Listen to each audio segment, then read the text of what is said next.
Շնորհակալություն, պարոն Սիմոնյան, ինչպես հասկացա, տուժերն են համաներվում, բայց պետական տուրքը պահպանվում է, հա, այդ մեկ, երկրորդը ինչ գումարի մասին է խոսքը եւ ինչու մինչեւ 19 թվականի ձեր նշած ժամկետը արձանագրված տուժերի համար է համաներում իրականացվում։ Այսքանը։ Շնորհակալություն։ 19 առաջին հարցին պատասխանեմ,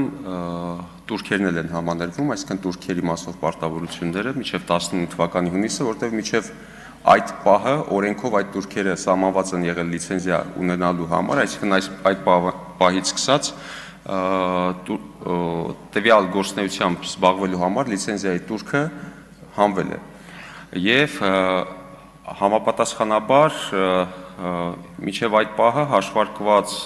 տույժերը, որոնք որ գեներացվել են, դրանց նկատմամբ նույնպես առաջարկվում է համաներում կիրառել։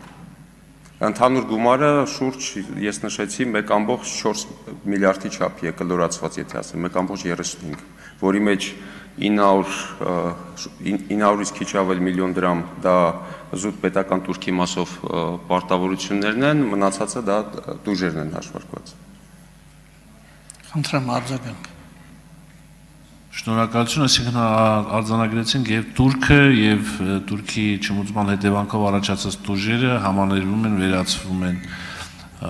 Շնորհակալություն, հասկանալի է։ Չմոռանաք հավանել տեսանյութը եւ բաժանորդագրվել Civic AM-ի YouTube-յան էջին։